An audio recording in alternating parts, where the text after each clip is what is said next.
Welcome into the latest episode of the Five on the Floor podcast on the 5 Reasons Sports Network. Make sure you check out our website, 5reasonsports.com. That's spelled out 5reasonsports.com, and the other podcasts in our network, 5 Rings Canes, 3 Yards Per Carry, Balls Cast, Light Skin Opinions, Fantasy on 5, Shulable, and others. And also, big day for the 5 Reasons Sports Network. We did not exist about a year and a half ago, and today we were fully credentialed to the Super Bowl. Got 3 credentials to Super Bowl week and the game, which I guess makes us legitimate. So I guess we're going to have to start acting professional. But anyway, I want to tell you about one of the great sponsors of the 5 Reasons Sports Network, and that's East Coast Public Adjusters, which wants to let you know there's only a few months left to open your IRMA claim. So call now before it's too late. That's 855-GET-ECPA, 855-GET-ECPA. Do you have a leaky roof, experiencing plumbing issues?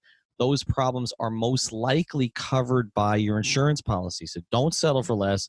For a free, no-obligation inspection, call East Coast Public Adjusters. They've been in business for 31 years since the Miami Heat were formed. You see Ron Rothstein there on TV?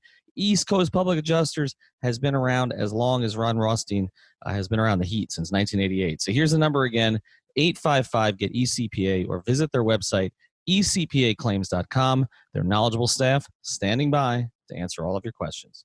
And now, today's episode. Welcome to 5 on the Floor, a Miami Heat and NBA podcast from Ethan Skolnick with Alphonse Sidney, a.k.a. Alf954. Brought to you by the 5 Reasons Sports Network.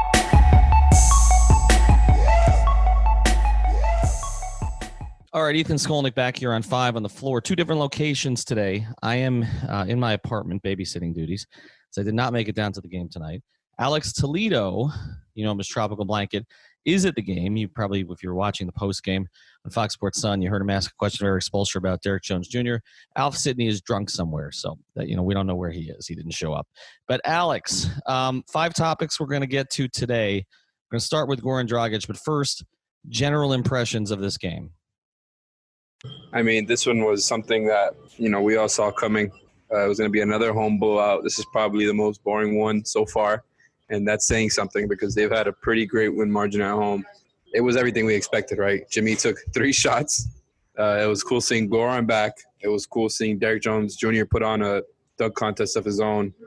But overall, they did exactly what they were supposed to, and they were able to pretty much blow out the Knicks from start to finish with Jimmy only taking 3 shots. So, yeah, everything's still running pretty smoothly over here. Yeah, I mean, watching that one, Alex, like you said, expectation was they'd come home and blow out that team. That team is an abomination. It is just, do they need 7 power forwards? Is it totally necessary? Like, I feel like there's guys on that team who could help other real NBA teams. Oh, for sure. I was literally talking about that exact point. Right. Knicks media members talking about how they might be able to get some draft picks at the trade deadline for Marcus Morris, Ellington, maybe Bobby Portis. Julius Randle. I almost went Julius Randle. That means we're in Miami.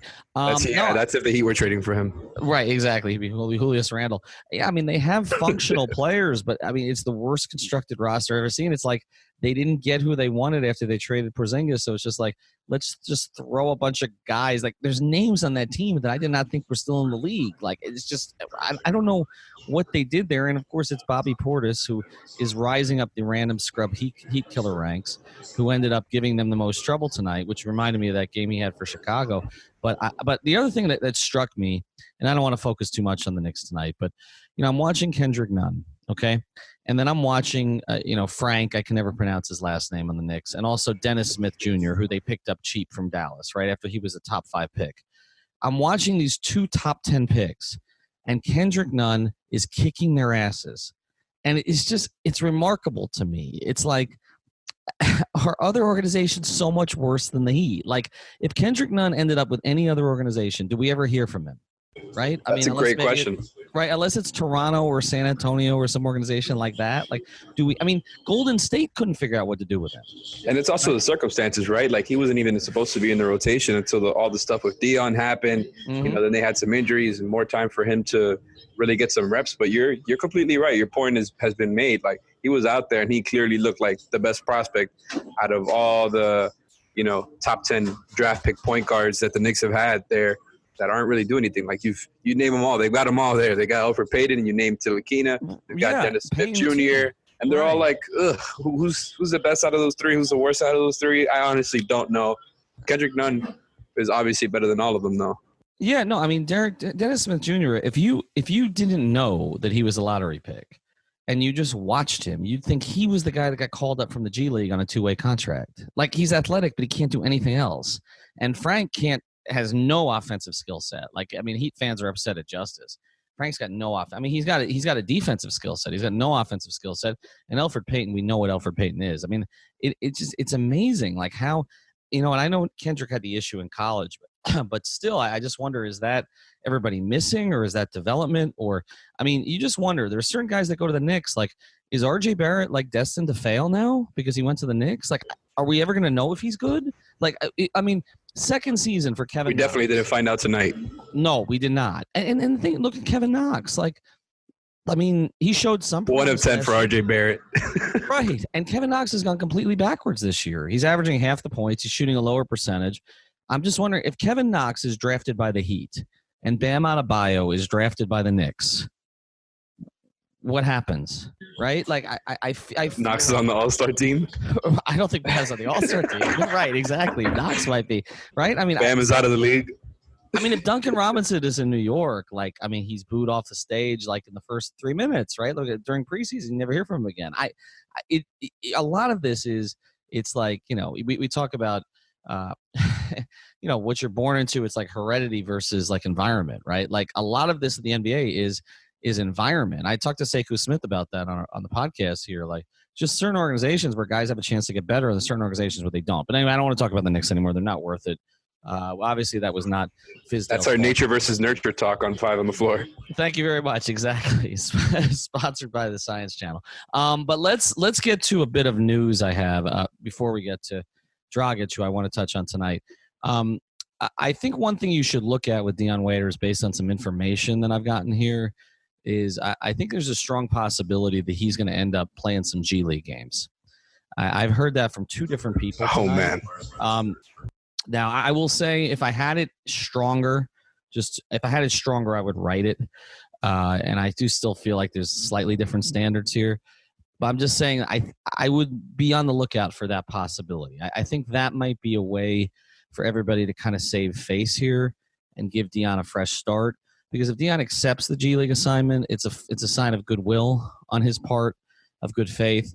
And if he goes there and he looks good, like he looks in shape and healthy, then that could help the Heat down the road, right? Even if it's against G League competition, this is really about what Dion's game looks like, what his body looks like.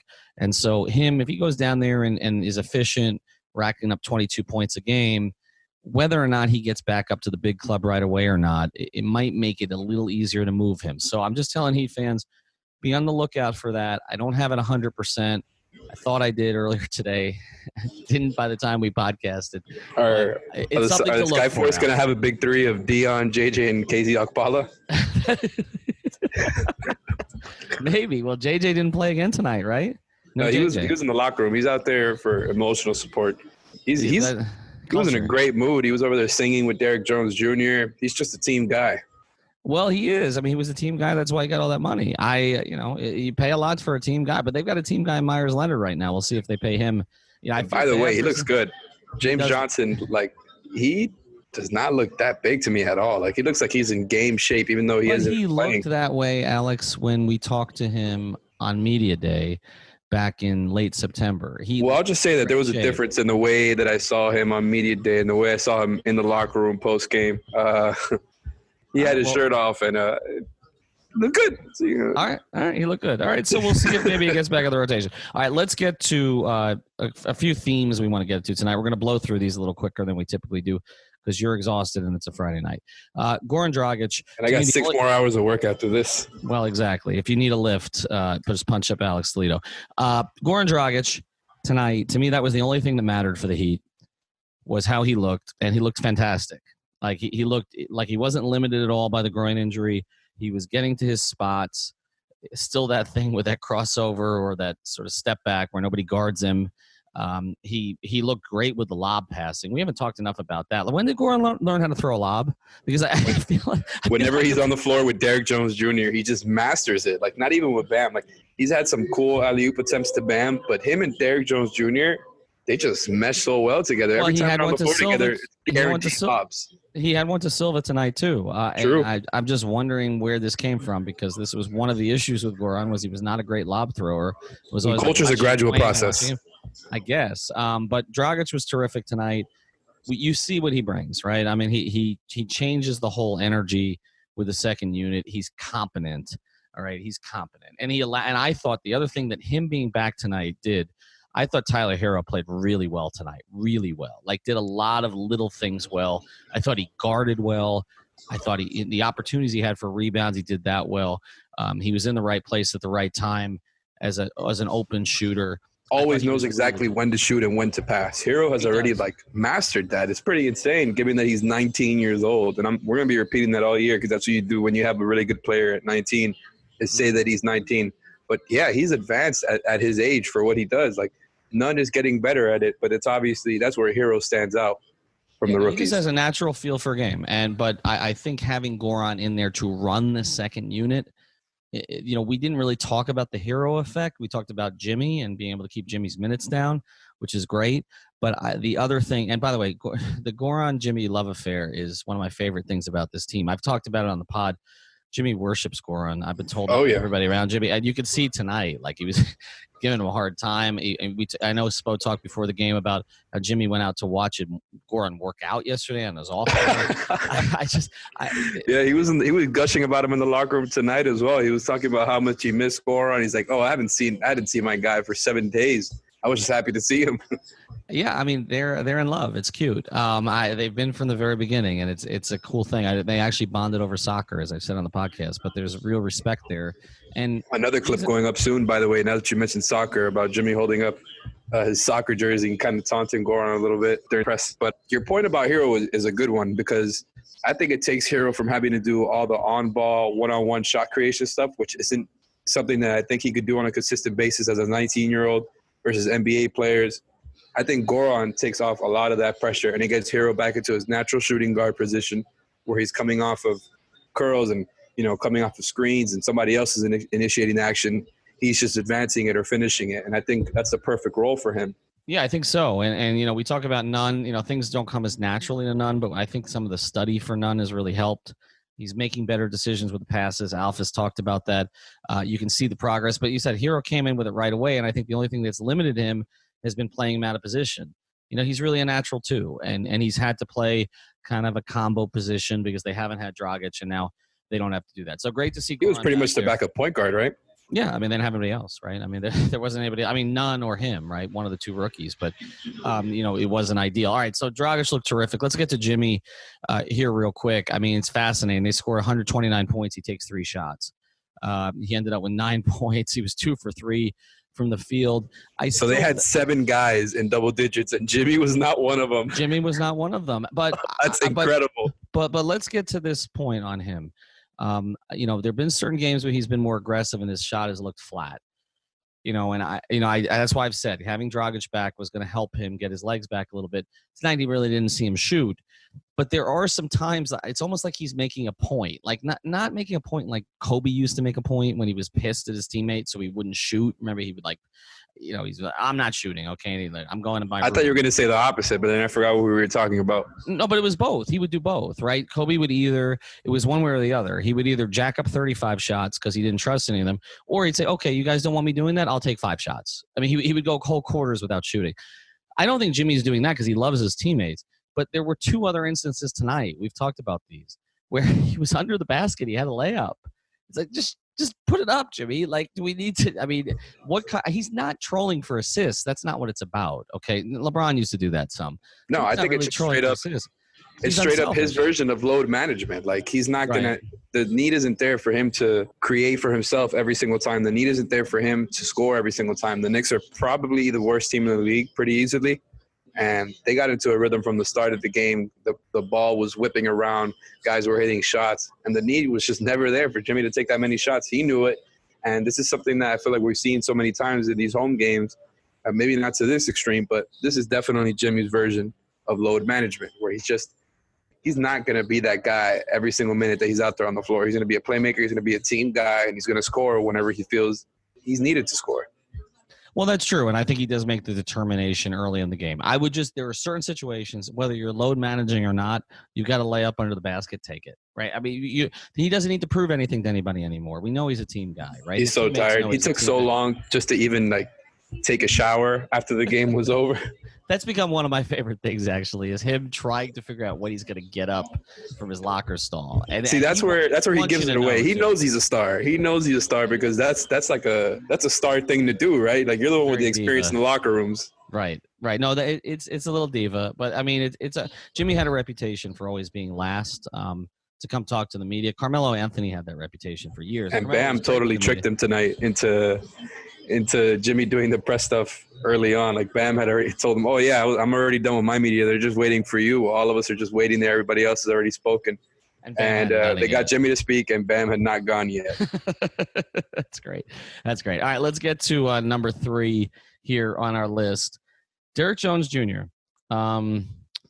We see the growth every game, right? And I mean, the elevator stuff, that's part of what he's doing. But defensively, you asked the question too about him as more of a role man. I love watching Eric respond to your questions because they're good questions. He hates revealing strategy in any way. You're always kind of probing him with one little strategy piece to it. And he's become so good at this over the years with anybody who actually asks him a strategy question. Because to be honest with you, a lot of the beat guys do not. Okay. I'm not saying that's a good thing. I'm just saying it's just they don't. No, they just know better than me to ask something like that. No, it's not really a response that deflects. And this is no not to disparage any of them, but the roles differ, and it's more about cranking stuff out on deadline. And so obviously we're in a little bit of a different position. You know, obviously he's going to get a strategy question from Cooper Moorhead, but Cooper works literally for the team, so he knows there's a trust there, and Coop understands what's going on, but he's also not going to put anything out there the team doesn't want out there. In terms of strategy, him and Nekias are just the best at analyzing what they do on the court and that strategy aspect that you're talking about. They're incredible. No, that's true. When Nekias asks Spo questions, he gets a similar response to you because it's like Spo just doesn't want to give that stuff away. You've got to, but you're trying, and I appreciate that. So you asked him, and he did really respond to it. He talked about DJJ getting better and building off of last year. Let's have an honest conversation about this before we go to break, though. Everything with this team is put in the context of Justice Winslow for some reason, right? Justice is still out. DJJ has a contract situation coming up. Let's do this in less than a minute before we get to some other topics. Has the way that Derrick Jones Jr. played over the past 2 weeks made you feel any differently about whether or not Justice Winslow is the long-term piece here as opposed to Derrick Jones Jr.? So this is a very good topic by you. I really like this one. It's probably my favorite topic of the night because you can kind of go both ways on it, because Derrick Jones Jr. and his defensive value and the fact that now they're finding ways for him to be effective on offense. He's starting to hit his open threes. They're using him as a roll man like we talked about. And he fits the cutting system that they use on offense, because if he's cutting, watch out. Like, he just might dunk over you. But his defensive value makes Justice somewhat expendable. Like, if you are looking to upgrade at any point in this season, not that I think they should, but let's say they do want to look into somebody else, like a Jrue Holiday, the hot name that's been out there. Justice kind of, if you have to throw him in the package, you might be not that angry, because Justice defensive value, the most important thing he does on defense is being able to guard big wings. And that includes threes and fours specifically. And DJJ has been doing just a great job at that. So DJJ, that value that he has is making Justice somewhat expendable. But at the same time, I want to see Justice come back and fit right back into this bench lineup that he was playing in before, with Goran, with Kelly, with Tyler, and with Derrick Jones Jr., because I think Goran and Justice playing off of each other, I think Derrick Jones Jr. playing as a role man next to Justice is going to be good for the both of them, because they're shooting, all around on the floor. So I want to see how it looks when it returns, but there is an aspect of expendability now on defense with the two of them. That's interesting. Now, you mentioned this bench lineup. If we're going to assume that Justice is going to come back to the bench, and I think that's what's going to happen now because the starting lineup has been so effective, and it seems to be what Eric wants to roll with, Those are two great units, by the way. Well, that's what, so are we looking at so are we if that's the 5-man unit? Let me repeat it. It's Olynyk, Derek Jones Jr., Justice Winslow, Goran Dragic, and Tyler Hero, with Silva then moving back to 11th guy, right? James Johnson and Dion out of the picture, and then you've got Haslam. Yep. If that's what you're looking at, that first thing, that 5-man unit is better than the Knicks starters. That's better. It's better than the Bulls starters. It's better than the Knicks starters. It's better than Atlanta's starters probably. It may be better than Detroit starters. It's right there with Detroit starters. It's better than Cleveland starters. Charlotte. I mean, that bench unit probably makes the playoff in the East as a starting unit. I mean, if you're talking again those 5 guys. If that's what we're talking about here, though, we got to look at Justice in a slightly different context. I mean, we went into the season talking about Justice Winslow being the point guard of this team. 30 to 35 minutes a game, right? All the progress that he made. And now we're having a conversation about him coming off the bench. And what's interesting about that is one of the issues we thought was going to be how were Dragic and Winslow going to play together. And we're basically putting them together, right, on the bench with Tyler Hero. Now you get spacing with Hero between them, which is great. And we've seen Dragic and Winslow connect better, I think, than they did last year. And so that looked promising. But it does put Justice in a different context. It's a lot different when you're talking about trading a guy, and I'm not in favor of trading him unless you get somebody that you really, really like and that's not going to compromise you for 2021. But it is different when you're talking about a 30 to 35 minute starting point guard who you're trading, who's one of the faces of your team, to trading a guy who's the second ball handler, first or second, but probably second behind Goran Dragic on the second unit of the team, Alex. Like that's a different conversation. And if that's the case, if that's where he's going to be, at least for the time being, then maybe Pat looks at it and says, okay, can we afford to lose that? Because it's different than affording to lose your starting point guard. Yeah, I think you've got a point there, especially if, from what we've heard, Bam is untouchable.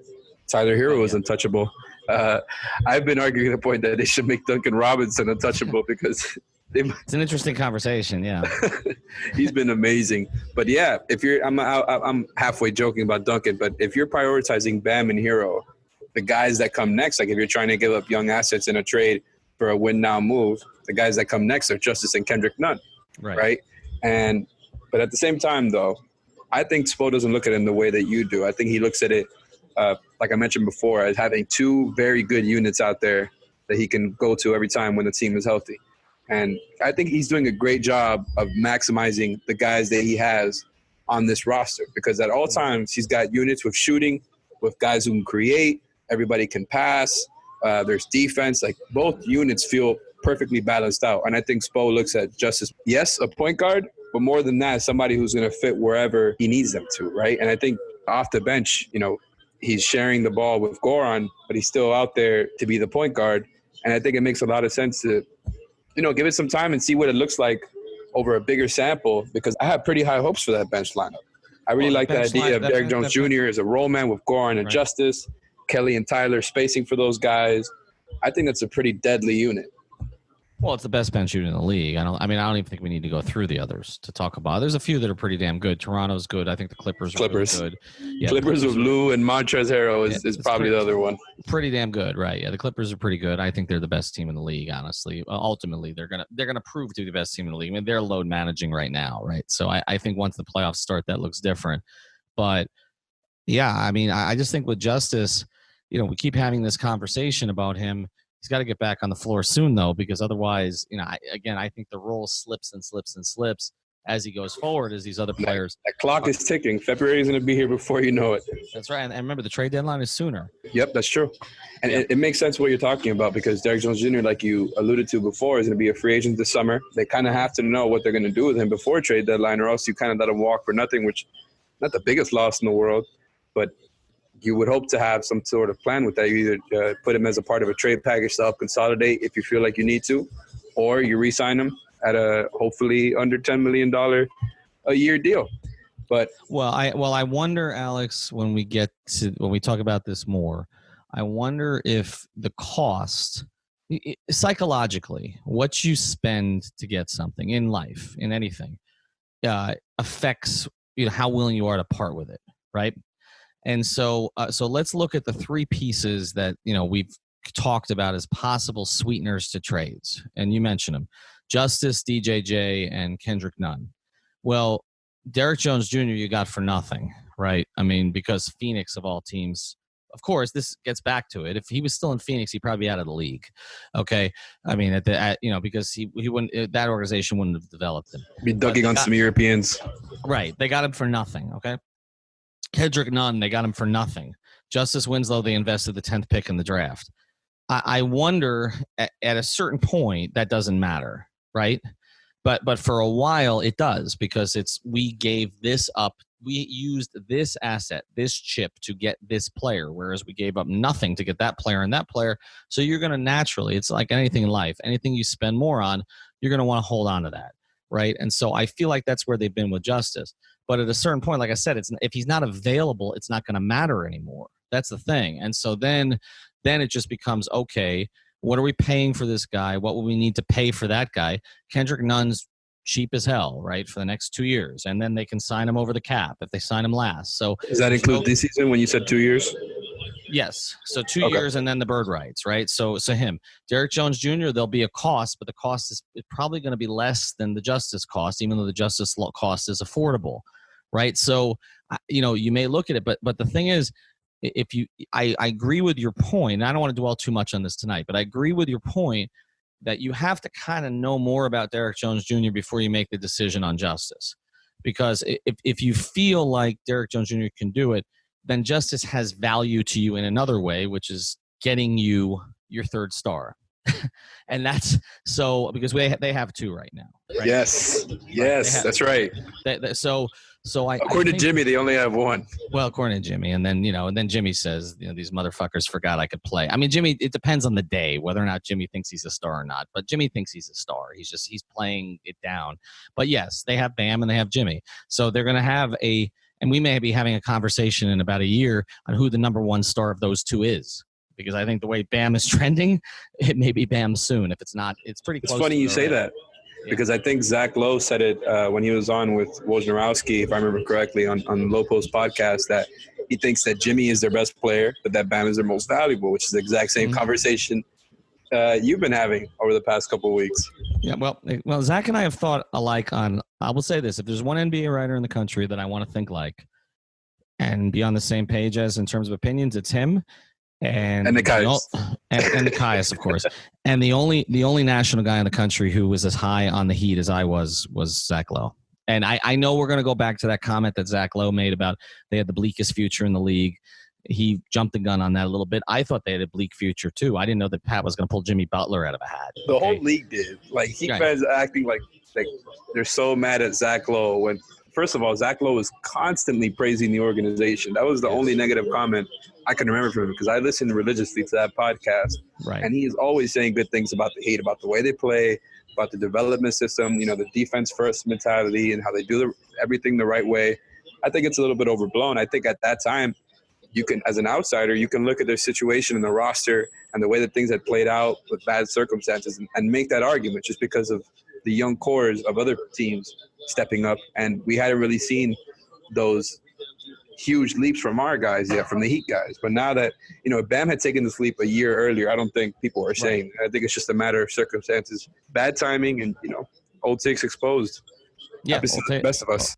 Old takes exposed. Yes, right. The best of us. All right, we got one more topic to get to tonight. First, I want to tell you about another great sponsor of the 5 Reasons Sports Network, the Seltzer Mayberg Law Firm. You can check them out at onecalllegal.com. Spell it out, O-N-E, calllegal.com. They got someone there 24 hours a day to answer all of your questions, and they handle all kinds of cases from all over the state. So personal injury, traffic tickets, immigration, anything else, they will handle your case at the Seltzer Mayberg Law Firm. They're based right here in North Miami, right off of I-95, going north right before you hit the Golden Glades, which probably take you 45 minutes to go 3 exits. So just come say hello. They're over between 103rd and 119th Street, right off of I-95. We share an office with them too.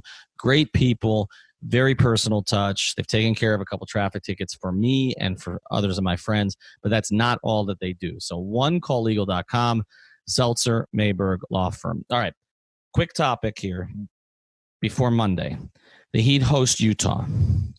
There was a lot of regret from Heat fans that they couldn't jump up and take Donovan Mitchell a couple years ago. They took Bam Adebayo. There were some, you mentioned Nekias Duncan, not so high on Bam Adebayo. I didn't know what to think of Bam Adebayo one way or the other, except that when I talked to some Heat people that night, they were ecstatic. They said, well, this is the guy we identified all along. You hear that all the time. We heard it about Tyler Hero this year. Teams say that. Heard it about KZ as well. I want to see him too eventually. But with Bam Adebayo, the one thing I was told was they did more research on him than any previous draft pick, and someone inside the organization referred to him as the anti-Hassan. Like, that was the highest praise they could give him. That told you what they thought of Hassan. The highest praise they could give him was his work ethic and everything else. And so, we've seen now Bam take a couple of sort of social media shots at Hassan. I don't think it's really that it's a terrible relationship or anything, but it's just he's done it. But now we look back at this and we say right now, if they were both on the board, Alex, who would you take? Because Donovan was not on the board. He was gone one pick before.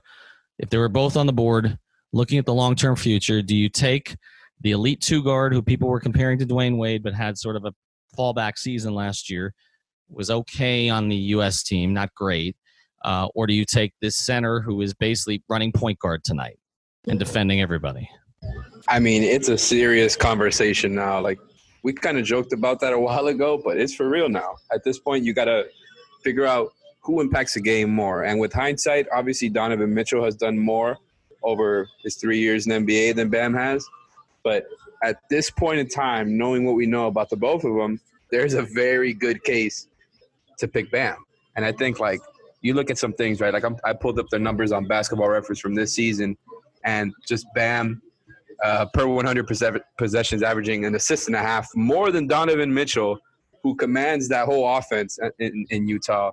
And just, like, you see things like that, and it's like, man, this guy is actually special. Like, and especially when you go and you watch the Utah Jazz team that they're going to see next, you see a guy like Gobert who just makes this incredible defensive impact just from his size and knowing where to be and always contesting in the right way, never jumping up for blocks, which we've seen here before. And, Bam does all of that. Bam does all of the Gobert stuff. He doesn't have quite the same size and strength that Gobert does, but he's doing that. He's doing the playmaking. He's still making mistakes, but the growth that he's shown there between the playmaking and the fact that he looked aggressive versus Philly, was driving past Embiid, hitting mid-range shots, hitting those floaters, which he's been excellent at this year. The growth is there, and there's still a lot more to go. So I think right now, I'm going Bam. I don't know what Mitchell's ceiling is like right now past what he's shown. Right. And I think we're still a lot further from Bam's ceiling. I think a lot of it is positional. Right.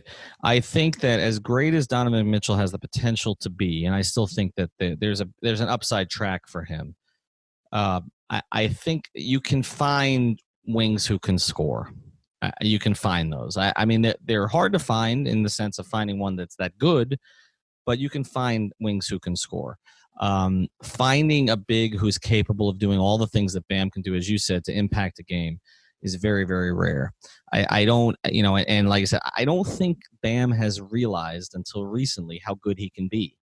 And I think that's where we're at right now. And I think one of the things that Jimmy's done that has been so important this season is I think Jimmy has made Bam realize how good he can be. I think it's by sort of, I don't know, putting the stamp of approval on him and then pushing him to do more and giving him that role. I think the Heat kind of clearing out Hassan, like I said, and giving the minutes.